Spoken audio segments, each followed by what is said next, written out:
فطرت الہندوستان کے دہشت گردوں کے بلوچستان کے امن پر وار سرڈھاکہ قلعات اور بستونگ میں حملے فطرت الہندوستان کے دہشت گردوں کی سرڈھاکہ میں صفاقانہ کارروائی بسوں سے اتار کر شناخت کے بعد 9 بے گناہ پاکستانیوں کو شہید کر دیا گیا۔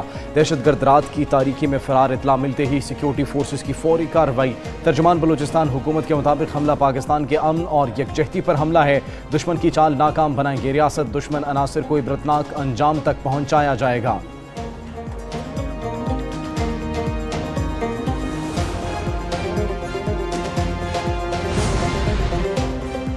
والد کے جنازے کے لیے جانے والے 2 بھائی بھی دہشت گردی کا شکار۔ 2 بھائی عثمان طور اور جابر طور کوئٹہ سے دنیا پور جا رہے تھے۔ دونوں بھائی اپنے والد کے انتقال کی خبر سن کر کوئٹہ سے روانہ ہوئے، لورالائی میں دہشت گردی کا نشانہ بن گئے۔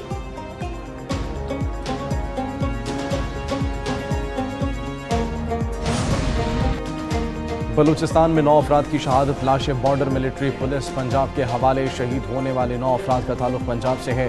شہید افراد ڈیرہ غازی خان، خانیوال، گجرانوالہ، لودھرا، اٹک گجرات اور لاہور سے ہے۔ ڈپٹی کمشنر ڈیرہ غازی خان عثمان خالد نے کمانڈنٹ محمد اسد چانڈیا کے ساتھ لاشیں وصول کیں۔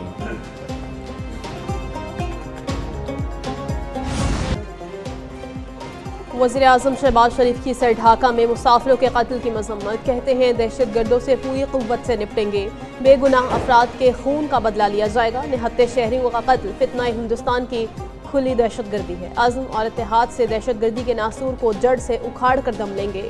وزیر اعلیٰ بلوچستان سرفراز بگٹی بولے، سر ڈھاکہ میں نہتے مسافروں کا قتل فتنہ الہندوستان کی کھلی دہشت گردی ہے، پاکستانی شناخت پر معصوموں کا قتل ناقابل معافی جرم ہے، جواب سخت ہوگا، بلوچستان کی مٹی میں بے گناہوں کا خون رائے گا نہیں جائے گا۔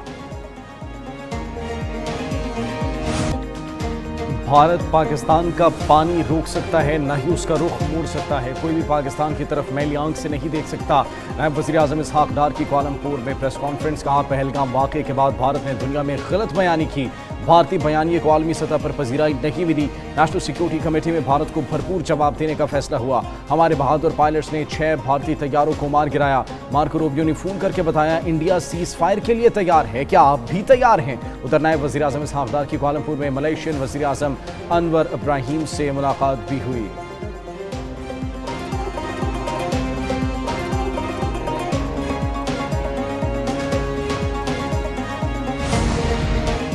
بھارت نے دنیا بھر میں دہشت گردی اور قتل عام کی عالمی مہم شروع کی، مودی سرکار کی پاکستان میں مداخلت واضح ہے۔ ترجمان دفتر خارجہ شفقت علی خان کہتے ہیں افغانستان میں دہشت گردوں کی محفوظ پناہ گاہیں ایک چیلنج ہے، امید ہے کہ افغان حکومت پاکستان کے ساتھ مل کر چیلنج پر قابو پانے کی کوشش کرے گی۔ سٹیل ملز کی دوبارہ بحالی کی کوششیں کر رہے ہیں، امریکہ میں سینئر حکام سے تجارتی معاہدے پر رابطے میں ہے۔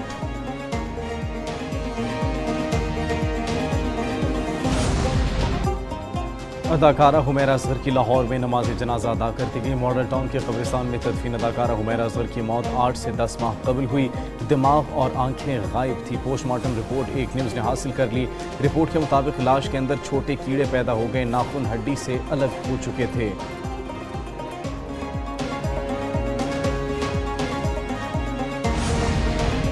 لیاری کے علاقے میں بلڈنگ گرنے کا معاملہ، پولیس نے گرفتار ملزمان کو جوڈیشل مجسٹریٹ جنوبی کے روبرو پیش کر دیا۔ عدالت نے ملزمان کا 3 روزہ جسمانی ریمانڈ منظور کر لیا۔ پولیس کے حوالے ملزمان میں 5 ڈائریکٹر، 2 ڈی، 1 انسپیکٹر اور مالک شامل۔ مقدمے میں قتل بالسبب غفلت، لاپرواہی اور املاک کو نقصان پہنچانے سمیت دیگر دفعات شامل۔ کراچی میں سندھ بلڈنگ کنٹرول اتھارٹی اور ضلع انتظامیہ ان ایکشن، مخدوش عمارتوں کے خلاف کارروائی جاری۔ ضلع جنوبی صدر میں 6 منزلہ عمارت کو خالی کرانا شروع کر دیا گیا۔ انکار پر 4 افراد کو حراست میں لے لیا گیا۔ عمارت کی گیس اور بجلی کے کنیکشن بھی منقطع کر دیے گئے۔ حکام کے مطابق مخدوش قرار دی گئی عمارت کے رہائشی افراد کے لیے عارضی رہائش کا انتظام بھی کیا گیا ہے۔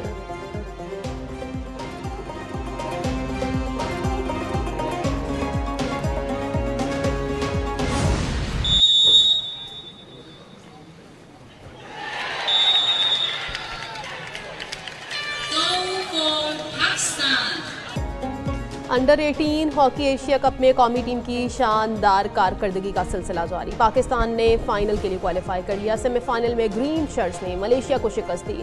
میچ مقررہ وقت تک برابر رہا، فیصلہ پینلٹی شوٹ آؤٹ پر۔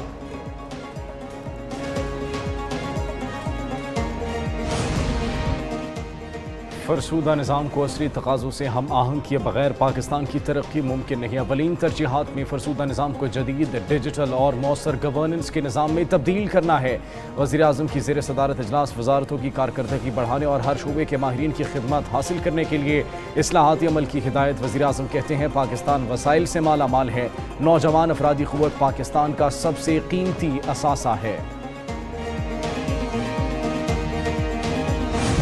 مانسون بارشوں کا ایک اور طاقتور اسپیل لانے کو تیار۔ ملک میں آج سے 17 جولائی تک بارشوں کی پیشگوئی۔ پنجاب کے بیشتر اضلاع میں آندھی اور موسلا دھار بارشوں کا امکان۔ کشمیر، گلگت بلتستان میں گرج چمک کے ساتھ بارش متوقع۔ دیر، سوات سمیت خیبر پختونخوا میں 30 اضلاع متاثر ہونے کا امکان۔ ندی نالوں میں طغیانی کا خدشہ۔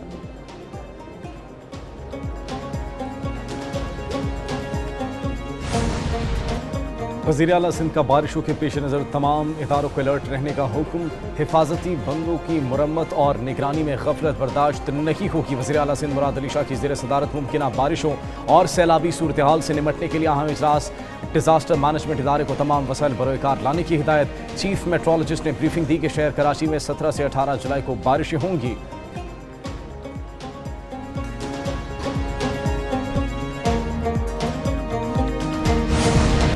سندھ پاکستان کی انرجی باسکٹ ہے۔ ہم اپنے ہی لوگوں کو بجلی فراہم نہیں کر پا رہے۔ توانائی کی پیداوار دگنی کر دی تو صنعت بھی ترقی کرے گی۔ تھر اس وقت بجلی پیدا کرنے کا سب سے سستا ذریعہ ہے۔ وزیر اعلیٰ سندھ مراد علی شاہ کا تقریب سے خطاب۔ کہتے ہیں ہمارے پاس ہر قسم کے وسائل موجود ہیں۔ 6 سال میں 31 میگا واٹ بجلی کوئلے سے تیار کی۔ ہماری گیس کی پیداوار 70 اور آئل پروڈکشن 50% ہے۔ سینٹ الیکشن میں وفاقی حکومت اور جے یو آئی میں انتخابی اتحاد۔ مولانا فضل الرحمان نے خیبر پختونخوا میں سینٹ الائنس کی پیشکش قبول کر لی۔ ذرائع کے مطابق مسلم لیگ نون کا وفد پیپلز پارٹی اور اے این پی سے بھی ملے گا۔ اسلام آباد میں پیپلز پارٹی کے رہنماؤں کی مولانا فضل الرحمان سے ملاقات۔ ملکی سیاسی صورتحال پر تبادلہ خیال۔ ملاقات کے بعد گورنر کے پی نے میڈیا سے گفتگو کرتے ہوئے کہا خیبر پختونخوا کے سینٹ الیکشن میں زیادہ سے زیادہ سیٹیں لینے کی کوشش کریں گے۔ ہم سیاسی لوگ ہیں اور سیاسی ملاقاتیں ہوتی رہتی ہیں۔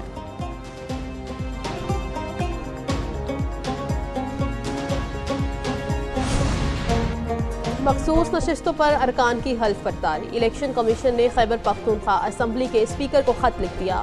حلف برداری کے لیے اسمبلی کا اجلاس طلب کرنے کی استدعا۔ کہا گیا کہ سپریم کورٹ نے قومی اور صوبائی اسمبلیوں میں مخصوص نشستوں کی الاٹمنٹ کے حوالے سے اپنا فیصلہ دیا۔ الیکشن کمیشن نے نوٹیفیکیشن جاری کیے۔ 21 جولائی کو سینیٹ انتخابات کے لیے ارکان کو جلد اپنے عہدے کا حلف دلایا جائے تاکہ ارکان انتخابی عمل میں حصہ لینے کا اپنا آئینی حق استعمال کر سکیں۔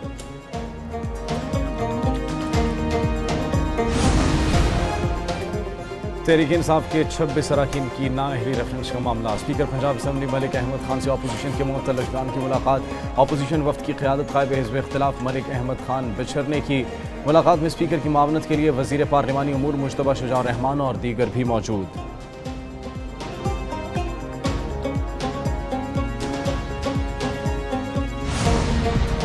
27 یوٹیوب چینلز بندش کے عدالتی حکم کے حوالے سے اہم پیش رفت۔ اسلام آباد سیشن کورٹ نے 2 یوٹیوب چینلز کی حد تک بندش کا حکم معطل کر دیا۔ ایڈیشنل ڈسٹرکٹ اینڈ سیشن جج افضل ماجوکا نے سماعت کی۔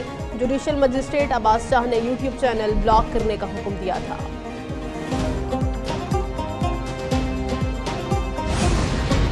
پاکستان میں کرپٹو کرنسی کے حوالے سے اہم اقدام۔ ڈیجیٹل اثاثوں کی بڑھتی ہوئی اہمیت کے باعث پاکستان میں کرپٹو کرنسی کا نیا نظام متعارف۔ نیو یارک کے آزاد میڈیا پلیٹ فارم کوائن ٹیلی گراف میگزین نے پاکستان کرپٹو کرنسی اور بلاک چین کے اقدامات کو سراہا۔ وزیر مملکت اور سی ای او پاکستان کرپٹو کونسل بلال بن ثاقب کہتے ہیں پاکستان کرپٹو اثاثوں کو منظم کرنے کے لیے بٹ کوائن ذخائر قائم کرے گا۔ کوائن ٹیلی گراف میگزین کے مطابق پاکستان میں موجود بٹ کوائنز کو قومی ذخیرے میں شامل کرنے کا ارادہ مالی استحکام کی طرف اہم سنگ میل ہے۔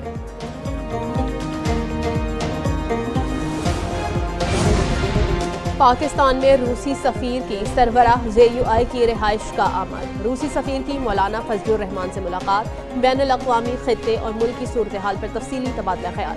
ایران اسرائیل جنگ میں فریقین کی جانب سے ایران کی حمایت پر اطمینان کا اظہار۔ مسئلہ فلسطین اور غزہ میں انسانی المیے پر اظہار افسوس کیا گیا۔ مولانا فضل الرحمان کی غزہ سے اہل غزہ کی بے دخلی پر روس سے مداخلت اور کردار ادا کرنے کی اپیل۔ روسی سفیر کی غزہ میں جنگ بندی اور غزہ سے اہل غزہ کی بے دخلی پر کردار ادا کرنے کی یقین دہانی۔ اور معروف شاعر اور نغمہ نگار قتیل شفائی کی 24ویں برسی منائی جا رہی ہے۔ قتیل شفائی نے 900 سے زائد گیت لکھے۔ پاکستان کی پہلی فلم تیری یاد کے نغمہ نگار بھی قتیل شفائی تھے۔ فنی خدمات کے اعتراف میں حکومت پاکستان نے پرائڈ آف پرفارمنس اور نقوش ایوارڈ سمیت کئی ایوارڈ سے نوازا۔